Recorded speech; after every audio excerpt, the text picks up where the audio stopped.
تمام کسان پریشان ہیں، ان کے ساتھ ظلم و زیادتی کی جا رہی ہے۔ اسی زیر نظر جو یہ تصویر اور ویڈیوز آپ اسکرین پر اس وقت دیکھ رہے ہیں، ریاست مخالف مقدمے میں مطلوب شخص کی گھر کی ویڈیو ہو کسی دہشت گرد کی گھر کی یہ تصویر ہو، جہاں یہ جو حافظ نعیم الرحمان صاحب ان کی کال پر ہم نے ملک بھر میں احتجاج کا جو سلسلہ شروع کیا تھا۔ جب صبح 10 بجے وہ پروگرام تھا، ابھی 8 بجے پولیس نے میرے گھر کو اور چاروں طرف سے گھیر لیا، گھر تک محصور کر دیا اور باہر نہیں نکلنے دیا گیا۔ اسی آواز کو دبانا کوئی اتنی اچھی بات نہیں ہے کہ مہذب ملکوں میں ہوتا ہے، وہاں نہیں ہوتا جہاں مسلم لیگ نون جیسی جعلی مینڈیٹ والی فارم 47 کی حکومت ہو۔ اور میں آئی جی پنجاب سے بھی کہتا ہوں کہ آپ کو ایسے غیر قانونی حکم نہیں ماننے چاہیے تھے۔ اپنی آواز ایوانوں تک پہنچا رہے تھے، جہاں پر جن ایوانوں کو سرمایہ داروں نے، جن ایوانوں کو جاگیرداروں نے، بڑے بڑے جاگیرداروں نے یرغمال بنایا ہوا ہے، ہم ان کو اپنی آواز، اپنے کسانوں کی آواز پہنچانا چاہتے تھے۔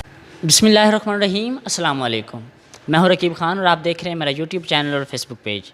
ناظرین گرامی، اس وقت ملک پاکستان کے اندر جو کسانوں کا مسئلہ درپیش ہے، کیونکہ تمام کسان پریشان ہیں، ان کے ساتھ ظلم و زیادتی کی جا رہی ہے، اس حوالے سے آپ کی زیر نظر جو یہ تصویر اور ویڈیوز آپ اسکرین پر اس وقت دیکھ رہے ہیں، آپ دیکھ رہے ہوں گے کہ یہ ہو سکتا ہے کسی ریاست مخالف مقدمے میں مطلوب شخص کی گھر کی ویڈیو ہو، یا پھر اور کسی مقدمے میں مطلوب شخص کی کسی دہشت گرد کی گھر کی یہ تصویر ہو، جہاں پر یہ پولیس اہلکاروں نے ایک گلی میں ایک گھر کو محصور کیا ہوا ہے چاروں طرف سے، نہیں بلکہ یہ جماعت اسلامی NA 133 کے امیدوار، MNA کے امیدوار جناب ملک نعیم حیدر ایڈوکیٹ کا گھر تھا، جو شعبے کے لحاظ سے وہ ایک سینئر قانون دان ہیں۔ انہوں نے امیر جماعت اسلامی جناب حافظ نعیم الرحمان نے کسانوں کے حقوق کے لیے جو آواز اٹھائی اور احتجاج کی کال دی، انہوں نے بھی احتجاج کی کال دی، اس حوالے سے پولیس نے ان کے گھر کا گھیراؤ کر لیا، انہیں گھر تک محصور کر دیا اور احتجاج تک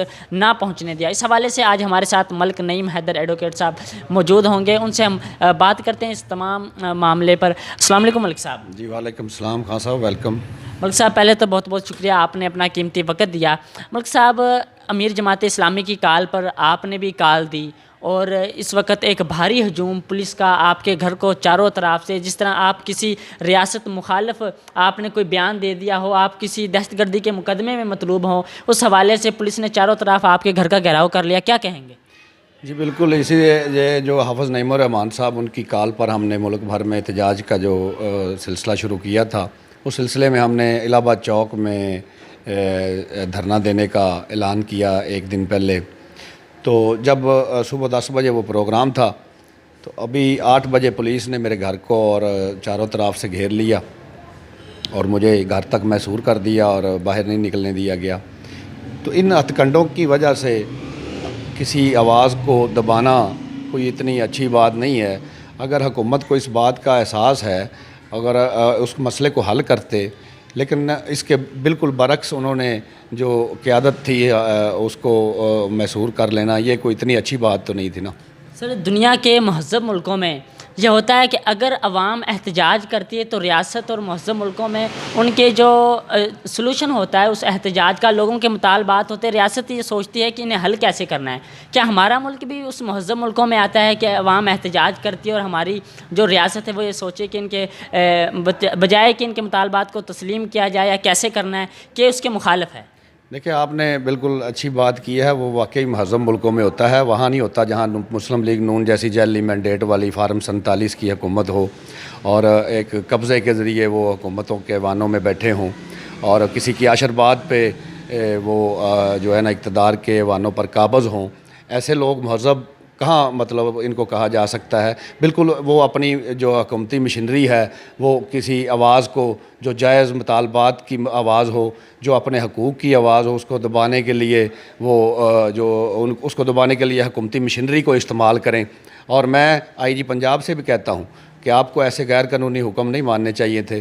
آپ جو ایک ایسی حکومت جو جعلی مینڈیٹ پر بیٹھی ہوئی ہے، آپ کو اس کے غلط اور غیر آئینی احکامات کو بالکل بھی ماننا نہیں چاہیے تھا، اور احتجاج کا جو ہمارا جائز اور قانونی حق ہے جو ہمیں آئین نے دیا ہے، ہم اس کے مطابق ہی چل رہے تھے۔ ہم اپنی آواز ایوانوں تک پہنچا رہے تھے، جہاں پر جن ایوانوں کو سرمایہ داروں نے، جن ایوانوں کو جاگیرداروں نے، بڑے بڑے جاگیرداروں نے یرغمال بنایا ہوا ہے، ہم ان کو اپنی آواز، اپنے کسانوں کی آواز پہنچانا چاہتے تھے۔ ایک جائز مطالبہ تھا کہ گندم